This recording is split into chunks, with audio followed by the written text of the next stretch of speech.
ಎಲ್ಲರಿಗೂ ನಮಸ್ಕಾರ.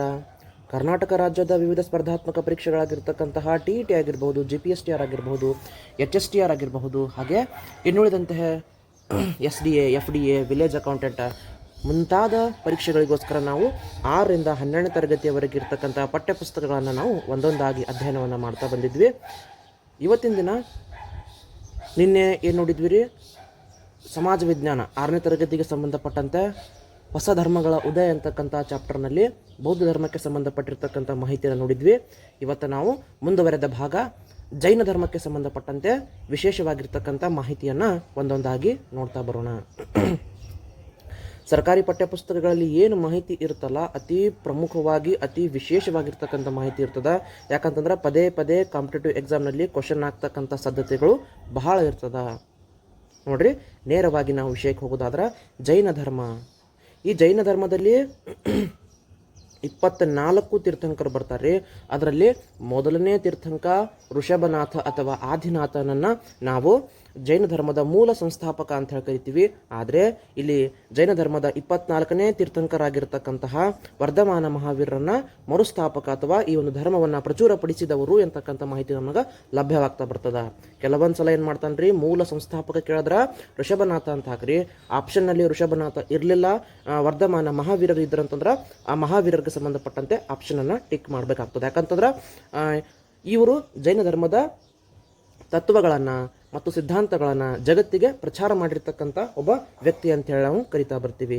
ವರ್ಧಮಾನ ಮಹಾವೀರಿಗೆ ಸಂಬಂಧಪಟ್ಟಂತೆ ನಾವು ಪಾಯಿಂಟ್ಸ್ಗಳನ್ನ ನೋಡೋದಾದ್ರೆ ಕೆಲವೊಂದಿಷ್ಟು ನಮ್ಮ ಸರ್ಕಾರಿ ಪಠ್ಯಪುಸ್ತಕಗಳಲ್ಲಿ ಏನು ಮಾಹಿತಿ ಆದ ಅಂತಂದ್ರೆ 24ನೇ ತೀರ್ಥಂಕರಾಗಿರ್ತಕ್ಕಂಥ ಜೈನ ಧರ್ಮದ ತೀರ್ಥಂಕರು ಮಹಾವೀರರು ಜೈನ ಧರ್ಮವನ್ನು ಪ್ರಚುರಪಡಿಸಿದರು. ನೋಡ್ರಿ, ಇಲ್ಲಿನೂ ಸಂಸ್ಥಾಪಕರು ಅಂತ ಕೊಟ್ಟಿಲ್ಲ, ಪ್ರಚುರಪಡಿಸಿದರು ಅಂತ ಹೇಳಿ ಕೊಟ್ಟಾರ.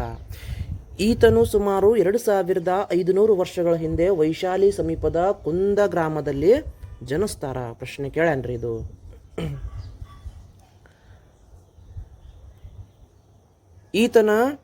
ಆತನ ಹಿಂದಿನ ಹೆಸರು ವರ್ಧಮಾನ.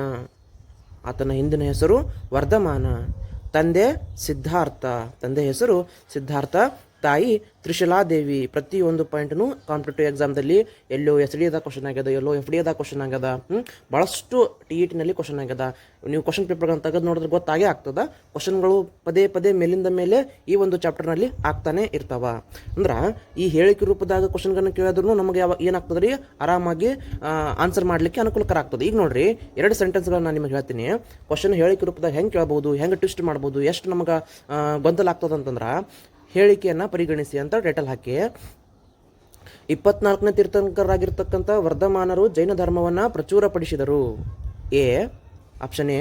ಆಪ್ಷನ್ ಬಿ, ಈತನು ಸುಮಾರು 500 ವರ್ಷಗಳ ಹಿಂದೆ ವೈಶಾಲಿ ಸಮೀಪದ ನೇಪಾಳದಲ್ಲಿ ಜನಿಸಿದರು. ನೋಡ್ರಿ, ಈಗ ಕುಂದ ಗ್ರಾಮ ಅಂತೇಳಿ ನಮಗೆ ಪರ್ಫೆಕ್ಟ್ ಆಗಿ ಗೊತ್ತೈತಿ. ಆದ್ರೆ ಒಂದೇ ಒಂದು ಶಬ್ದ ಕುಂದ ಗ್ರಾಮ ಇದ್ದುದನ್ನು ಲುಂಬಿನಿ ಅಂತ ಮಾಡಿಬಿಟ್ರ ನಮಗೆ ಕನ್ಫ್ಯೂಷನ್ ಆಗ್ತದ. ಹಿಂಗೆ ನಮಗೆ ಆ ಮಾಹಿತಿ ಪರ್ಫೆಕ್ಟ್ ಆಗಿತ್ತಂತಂದ್ರೆ ಯಾವುದು ಸರಿ ಯಾವುದು ಕರೆಕ್ಟ್ ಅಂತ ಗೊತ್ತಾಗ್ಬಿಡ್ತೈತಿ. ಈಗೇನು ಮಾಡ್ತಾನೆ ಕೆಳಗ ಈ ಹೇಳಿಕೆಗಳಲ್ಲಿ ಯಾವುದು ಸರಿ ಅಂತ ಕೇಳ್ತಾನೆ. ಆಪ್ಷನ್ ಎ ಮತ್ತು ಆಪ್ಷನ್ ಬಿ ಸರಿ, ಆಪ್ಷನ್ ಎ ಬಿ ಸರಿ, ಆಪ್ಷನ್ ಎ ಮಾತ್ರ ಸರಿ. ನಮಗೆ ಗೊತ್ತಾಗ್ಬಿಡ್ತೈತಿ ರೀ, ಕುಂದ ಗ್ರಾಮದಲ್ಲಿ ವರ್ಧಮಾನ ಮಹಾವೀರ ಜನಿಸ್ತಾರ, ಆದ್ರೆ ಲುಂಬಿನಿ ಆಗೋದಿಲ್ಲ ಅಂತಂದ್ರೆ ಎ ಮಾತ್ರ ಸರಿ ಆಗ್ತದ. ಹಿಂಗೆ ನಾವು ಓದು ಮುಂದೆ ಯಾವ ರೀತಿ ಕ್ವಶನ್ ಪೇಪರ್ಗಳನ್ನು ಅನ್ವಯಿಸಿ ನಾವು ಕಾಂಪಿಟೇಟಿವ್ ಎಕ್ಸಾಮ್ಗೆ ರೆಡಿ ಆಗ್ಬೇಕಂತಂದ್ರೆ ಕ್ವಶನ್ ಹೆಂಗೆ ಕೇಳಿದ್ರು ನಾವು ಅದಕ್ಕೆ ಉತ್ತರ ಕೊಡಲಿಕ್ಕೆ ಸಮರ್ಥರಾಗ್ತಾ ಹೋಗ್ಬೇಕು. ಸುಮ್ಮನೆ ಓದಾಕತ್ತೀನಿ, ಸುಮ್ಮನೆ ಪಾಯಿಂಟ್ ಹೇಳಕತ್ತೀನಿ ಅಂದ್ರೆ ಅದು ಅಲ್ಲ. ಈ ಒಂದು ತರಗತಿಗಳನ್ನು ನೀವು ಎಷ್ಟು ಉಪಯೋಗ ತಗೋತಿರಲ್ಲ ಅಷ್ಟು ನಿಮಗೆ ಮುಂದೆ ಅನುಕೂಲಕರ ಆಗ್ತಾ ಬರ್ತದ. ಹಿಂದಿನ ಹೆಸರು ವರ್ಧಮಾನ, ತಂದೆ ಸಿದ್ಧಾರ್ಥ, ತಾಯಿ ತ್ರಿಶಲಾದೇವಿ. ವರ್ಧಮಾನನು ದಿವ್ಯ ಜ್ಞಾನವನ್ನು ಪಡೆಯುವುದಕ್ಕಾಗಿ ಈತನು ನಮ್ಮ ಗೌತಮ ಬುದ್ಧನಂತೆ ಮನೆಯನ್ನು ಬಿಟ್ಟು ಆ ಒಂದು ಜ್ಞಾನಕ್ಕಾಗಿ ಸಂಚರಿಸ್ತಾನೆ. ಎಲ್ಲವನ್ನ ತ್ಯಜಿಸಿ ಕೆಲ ಕಾಲ ದಿಗಂಬರ ಮುನಿಯಾಗಿ ಸಂಚರಿಸಿದನು. ಆನಂತರ 12 ವರ್ಷಗಳ ಕಾಲ ತಪಸ್ಸನ್ನು ಮಾಡಿ ಮಹಾವೀರ ಕೊನೆಗೆ ದಿವ್ಯ ಜ್ಞಾನವನ್ನು ಪಡೆಯುತ್ತಾನೆ. ಕೆಲವು ಪಠ್ಯಪುಸ್ತಕದಾಗ 12 ಐತಿ, ಕೆಲವು ಪಠ್ಯಪುಸ್ತಕದಾಗ 13 ಐತಿ. ಅದೇನು ಅವಶ್ಯಕತೆ ಇಲ್ಲ, ನೆನ್ಪಿಟ್ಟರೆ ಸಾಕು.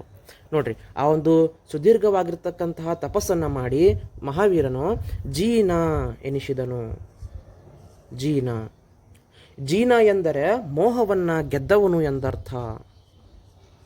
ಜೀನ ಎಂದರೆ ಕ್ವಶನ್ ಕೇಳ್ರಿ, ಜೀನ ಅಂತಂದ್ರೆ ಮೋಹವನ್ನು ಗೆದ್ದವನು ಅಥವಾ ಇಂದ್ರಿಯಗಳನ್ನು ನಿಗ್ರಹಿಸಿದವನು. ಇನ್ನೊಂದು ಪಾಯಿಂಟ್ ಐತ್ರಿ ಎಂಟನೇದಾಗ ಬಂದಾಗ ಅಲ್ಲಿನೂ ಪಾಠ ಮಾಡ್ತೇನೆ ರೀ. ಯಾಕಂದ್ರೆ ನಾವು ಯಾವುದೇ ಪಾಯಿಂಟ್ಸ್ಗಳನ್ನ ಬಿಡೋದು ಬೇಡ. ಈಗ 6ನೇ ತರಗತಿಗೆ ಸಂಬಂಧಪಟ್ಟಂತೆ ಐತಿ, 6ನೇ ತರಗತಿಗೆ ಸಂಬಂಧಪಟ್ಟಂತೆ ನೋಡಮ್ಮ. 8ನೇ ತರಗತಿಗೆ ಸಂಬಂಧಪಟ್ಟಂತೆ ಬಂದ್ರೆ ಅಲ್ಲಿ ನೋಡಮ್ಮ. 12ನೇ ತರಗತಿಗೆ ಸಂಬಂಧಪಟ್ಟಂತೆ ಬಂದ್ರೆ ಅಲ್ಲಿನೂ ನೋಡಮ್ಮ. ಯಾವುದೇ ರೀತಿ ಚಾಪ್ಟರ್ಗಳನ್ನು ಬಿಡೋದು ಬೇಡ. ಈತನ ಅನುಯಾಯಿಗಳೇ ಜೈನರು. ನೋಡ್ರಿ, ಈ ಒಬ್ಬ ಮಹಾನ್ ವ್ಯಕ್ತಿ ದಿವ್ಯ ಜ್ಞಾನವನ್ನು ಪಡೆದು ಜೀನನಾಗ್ತಾನ. ಜೀನ ಎಂದರೆ ಮೋಹವನ್ನು ಗೆದ್ದವನು, ಇಂದ್ರಿಯಗಳನ್ನ ನಿಗ್ರಹಿಸಿದವನು. ಈತನ ಅನುಯಾಯಿಗಳನ್ನೇ ನಾವು ಜೈನರು ಅಂತೇಳಿ ಕರಿತಾ ಬರ್ತೀವಿ. ಮಹಾವೀರನು ಎಲ್ಲ ವರ್ಗದವರಿಗೂ ಉಪದೇಶವನ್ನು ಕೊಡ್ತಾನ. ಬಿಹಾರದ ಪಾವಾಪುರಿಯಲ್ಲಿ ಕ್ವಶನ್ ಆಗಿದೆ. ಬಿಹಾರದ ಪಾವಾಪುರಿಯಲ್ಲಿ ದೇಹತ್ಯಾಗವನ್ನು ಮಾಡುತ್ತಾನೆ. ಮಹಾವೀರನ ಬೋಧನೆಗಳಿಗೆ ನಾವು ಬಂದ್ವಿ ಅಂತಂದ್ರೆ, ವರ್ಧಮಾನ ಮಹಾವೀರನು ಹಿಂಸೆ, ಕಳ್ಳತನ, ಸಂಪತ್ತಿನ ಸಂಗ್ರಹ ಮಾಡದಿರಲು, ಸುಳ್ಳು ಹೇಳದಿರಲು ತನ್ನ ಅನುಯಾಯಿಗಳಿಗೆ ಬೋಧನೆಯನ್ನು ಮಾಡ್ತಾನ. ಜಗತ್ತಿನ ಯಾವುದೇ ಧರ್ಮವಾಗಲಿ ರೀ, ಕೆಟ್ಟದ್ದನ್ನು ಮಾಡ್ರಿ ಅಂತ ಎಲ್ಲಿನೂ ಹೇಳಿಲ್ಲ. ಪ್ರತಿಯೊಂದು ಧರ್ಮನೂ ಸಮಾಜಕ್ಕೆ, ಮಾನವ ಕುಲಕ್ಕೆ ಒಳ್ಳೆಯದನ್ನು ಮಾಡ್ರಿ ಅಂತ ಮಾತ್ರ ಹೇಳಿವೆ. ನೋಡ್ರಿ, ಅಲ್ಲದೆ ಬ್ರಹ್ಮಚರ್ಯವನ್ನು ಆಚರಿಸಲು ಕರೆಯನ್ನು ಕೊಡ್ತಾನ. ಬ್ರಹ್ಮಚರ್ಯವನ್ನು ಆಚರಿಸಲು ಆ ವ್ಯಕ್ತಿ ಕರೆಯನ್ನು ಕೊಡ್ತಾನ. ಅಹಿಂಸೆಗೆ ಜಗತ್ತಿನ ಮತ್ತಾವ ಧರ್ಮ ನೀಡಿದಿರ್ತಕ್ಕಂಥ ಮಹತ್ವವನ್ನು ಜೈನ ಧರ್ಮ ಕೊಟ್ಟಿವೆ. ಅಂದ್ರೆ ಅಹಿಂಸೆಗೆ ಅಷ್ಟೊಂದು ಕಟ್ಟುನಿಟ್ಟಾಗಿ ನಡೆದುಕೊಳ್ತಕ್ಕಂಥ ಧರ್ಮ ಯಾವುದಾದ್ರೂ ಇದ್ರೆ ಅದು ಜೈನ ಧರ್ಮ. ಮಹಾವೀರರ ಬೋಧನೆಯು 23ನೇ ತೀರ್ಥಂಕರನಾಗಿರ್ತಕ್ಕಂಥ ಪಾರ್ಶ್ವನಾಥನ ಮುಂದುವರಿಕೆಯಾಗಿದೆ. ಪಾರ್ಶ್ವನಾಥ ಹೇಳಿರ್ತಕ್ಕಂಥ ಕೆಲವೊಂದಿಷ್ಟು ಬೋಧನೆಗಳನ್ನು ಮಹಾವೀರರು ಏನು ಮಾಡ್ತಾರೆ, ಮುಂದುವರಿಸಿ ಅದನ್ನು ಮತ್ತಿಷ್ಟು ಪ್ರಾಮುಖ್ಯತೆಗೆ ಅದನ್ನು ಒಳಪಡಿಸ್ತಾರ. ಮುಂದೆ ಜೈನ ಧರ್ಮದಲ್ಲಿ 2 ಪಂಗಡಗಳಾಗ್ತಾವ. ಪ್ರತಿ ಕಾಂಪಿಟೇಟಿವ್ ಎಕ್ಸಾಮ್ದಾಗ ಇದು ಕ್ವಶನ್ ಆಗೈತಿ. ಜೈನ ಧರ್ಮದಲ್ಲಿ ಶ್ವೇತಾಂಬರ ಮತ್ತು ದಿಗಂಬರರು ಎಂತಕ್ಕಂತಹ 2 ಪಂಥಗಳು ಹುಟ್ಟಿಕೊಳ್ತಾವ. ಬಿಳಿಯ ವಸ್ತ್ರವನ್ನು ಹಾಕಿಕೊಳ್ತಕ್ಕಂಥ ವ್ಯಕ್ತಿಗಳನ್ನು, ಬಿಳಿಯ ವಸ್ತ್ರ ತೊಡ್ತಕ್ಕಂಥ ಪಾರ್ಶ್ವನಾಥನ ಅನುಯಾಯಿಗಳು ಶ್ವೇತಾಂಬರರು. ಪಾರ್ಶ್ವನಾಥನ ಅನುಯಾಯಿಗಳು ಮತ್ತು ಬಿಳಿಯ ಬಟ್ಟೆಯನ್ನು ಧರಿಸಿಕೊಳ್ತಕ್ಕಂಥ ವ್ಯಕ್ತಿಗಳನ್ನ ಶ್ವೇತಾಂಬರರು ಅಂತ ಹೇಳಿ ನಾವು ಕರೆದ್ರ, ಬಟ್ಟೆಯನ್ನೇ ಧರಿಸದ ಮಹಾವೀರನ ಅನುಯಾಯಿಗಳಿಗೆ ದಿಗಂಬರರು ಅಂತ ಕರಿತೀವಿ. ನೆನಪಿಟ್ಟುಕೋರಿ, ಕ್ವಶನ್ ಹೇಳಿಕೆ ರೂಪದಾಗ ಕೇಳ್ತಾನ್ರಿ. ಭಾಳಷ್ಟು ಸಲ ಕೇಸೆಟ್ನಾಗ ಕ್ವಶನ್ ಆಗ್ತದ. ಇಂಥವು ನಾವು ಓದಿರ್ತೀವಿ, ಬೇಸಿಕ್ ನಾಲೆಜ್ ನಮ್ಮಲ್ಲಿ ಇರ್ತದ. ಕೆಲವೊಂದಿಷ್ಟು ಏನ್ರಿ ರಿವಿಷನ್ ಮಾಡ್ಲಾರ್ದ ಸಂಬಂಧ ಒಂದಿಷ್ಟು ಪ್ರಮುಖವಾಗಿರ್ತಕ್ಕಂಥ ಮಾಹಿತಿ ತಲೆಯಲ್ಲಿ ಇರಂಗಿಲ್ಲ. ಏನೋ ಒಂದು ಹಾಕಕ್ಕೆ ಹೋಗಿ ಏನೋ ಒಂದು ಹಾಕಿ ಬಂದುಬಿಡ್ತೀವಿ. ಕರ್ನಾಟಕದ ಶ್ರವಣ ಬೆಳಗೊಳ ಜೈನರ ಪ್ರಸಿದ್ಧವಾಗಿರ್ತಕ್ಕಂಥ ಧಾರ್ಮಿಕ ಕೇಂದ್ರವಾಗಿದೆ. ಕ್ವಶನ್ ಆಗಿದೆ ಇದು ಆಲ್ರೆಡಿ ಪಾಯಿಂಟ್. ಕರ್ನಾಟಕದ ಪ್ರಸಿದ್ಧ ಕೇಂದ್ರವಾಗಿರ್ತಕ್ಕಂಥ ಜೈನರ ಒಂದು ಪ್ರಸಿದ್ಧ ಕೇಂದ್ರ ಅಂತಂದ್ರೆ ಶ್ರವಣ ಬೆಳಗೊಳ. ಜೈನ ಧರ್ಮದಲ್ಲಿ 5 ನೈತಿಕ ತತ್ವಗಳು ಕಂಡು ಬರ್ತಾವ್ರಿ. ಇದು ಆಲ್ರೆಡಿ ಕಾಂಪಿಟೇಟಿವ್ ಎಕ್ಸಾಮ್ದಾಗ ಸುಮಾರು ಸಲ ಕ್ವಶನ್ ಆಗ್ಯದ.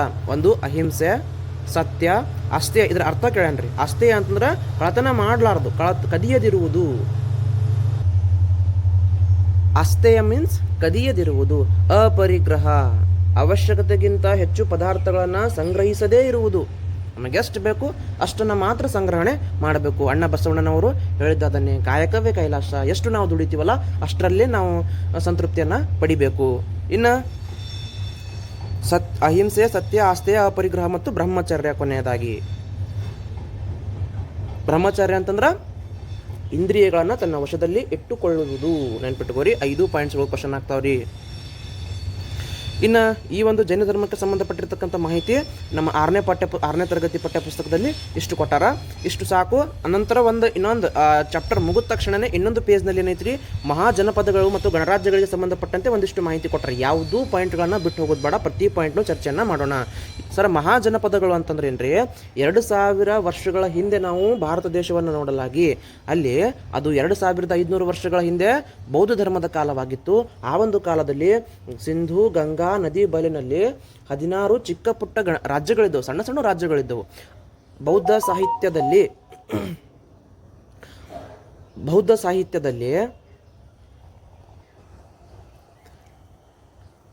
ಇವುಗಳನ್ನು ಮಹಾಜನಪದಗಳು ಅಂಥೇಳಿ ಕರಿತಾ ಬಂದಾರ. ಅವುಗಳಲ್ಲಿ ಮಗಧ, ಕೊಸಲ, ವತ್ಸ ಎಂತಕ್ಕಂತಹ ಜನಪದಗಳು ಪ್ರಮುಖವಾಗಿದ್ದವು. ಅಲ್ಲಿ ರಾಜರ ಆಳ್ವಿಕೆ ಇತ್ತು. ಇನ್ನು ಗಣರಾಜ್ಯಗಳು ಅಂತಂದ್ರೆ ಇದೇ ಕಾಲದಲ್ಲಿ ಹಲವಾರು ರಾಜ್ಯಗಳಲ್ಲಿ ಜನಪ್ರತಿನಿಧಿಗಳ ಆಳ್ವಿಕೆ ಇತ್ತು. ಆ ಜನಪ್ರತಿನಿಧಿಗಳ ಆಳ್ವಿಕೆಗಳನ್ನೇ ನಾವು ಗಣರಾಜ್ಯಗಳಂತೇಳಿ ಕರೆಯಲಾಗ್ತಿತ್ತು. ಇಷ್ಟು ಮಾಹಿತಿ ನಮಗೆ ಇಲ್ಲಿ ದೊರೀತಾ ಬರ್ತದ. ಗಣರಾಜ್ಯಗಳಲ್ಲಿ ನೋಡ್ರಿ, ವಜ್ಜಿ ಗಣರಾಜ್ಯ, ಅದು ಹಲವಾರು ಗಣರಾಜ್ಯಗಳನ್ನು ಒಳಗೊಂಡಿದ್ದ ಒಕ್ಕೂಟವಾಗಿತ್ತು. ವಜ್ಜಿ ಅಂತಕ್ಕಂಥ ಗಣರಾಜ್ಯ ಹಲವಾರು ಚಿಕ್ಕ ಚಿಕ್ಕ ಸಂಸ್ಥಾನಗಳನ್ನು ಒಳಗೊಂಡಿರ್ತಕ್ಕಂಥ ಒಂದು ಒಕ್ಕೂಟವಾಗಿತ್ತು. ಬಿಹಾರದ ವೈಶಾಲಿ ಪಟ್ಟಣವು ಅದರ ರಾಜಧಾನಿಯಾಗಿತ್ತು. ಕ್ವಶನ್ ಆಗ್ಯಾದ್ರಿ, ವಜ್ಜಿಯ ರಾಜಧಾನಿ ಬಿಹಾರ. ಕ್ಷಮಸ್ರಿ, ಬಿಹಾರದ ವೈಶಾಲಿ. ವಜ್ಜಿಯ ರಾಜಧಾನಿ ವೈಶಾಲಿ. ವಜ್ಜಿಯ ರಾಜಧಾನಿ ವೈಶಾಲಿ. ವಜ್ಜಿಯ ಒಕ್ಕೂಟದಲ್ಲಿ ಹಿರಿಯ ಮತ್ತು ಕಿರಿಯ ಸದಸ್ಯರನ್ನ ಒಳಗೊಂಡಿರ್ತಕ್ಕಂಥ ಒಂದು ಸಭೆ ಆಳ್ವಿಕೆಯನ್ನು ನಡೆಸ್ತಿತ್ತು. ಸಭಾ ಸದಸ್ಯರನ್ನ ರಾಜ ಎಂದು ಸಂಬೋಧಿಸಲಾಗ್ತಿತ್ತು. ನೆನ್ಪಿಟ್ಟುಕೋರಿ. ಸಭೆಯಲ್ಲಿ ಒಕ್ಕೂಟಕ್ಕೆ ಸಂಬಂಧಪಟ್ಟಂತಹ ವಿಷಯಗಳು ಚರ್ಚೆಗೆ ಬರುತ್ತಿದ್ದವು. ಇನ್ನು ಒಂದಿಷ್ಟು ಹೊಸ ಪದಗಳಿಲ್ಲದವ.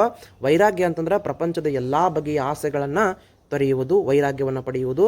ಇನ್ನು ದಿಗಂಬರ ಅಂತಂದ್ರೆ ದಿಕ್ಕುಗಳನ್ನೇ ಬಟ್ಟೆಯನ್ನಾಗಿ ಹೊಂದಿರುವವ. ದಿಗಂಬರ ಅಂತಂದ್ರೆ ದಿಕ್ಕುಗಳನ್ನೇ ಬಟ್ಟೆಯನ್ನಾಗಿ ಹೊಂದಿರತಕ್ಕಂಥ ವ್ಯಕ್ತಿಯನ್ನು ನಾವು ದಿಗಂಬರ ಅಂತ ಕರಿತೀವಿ.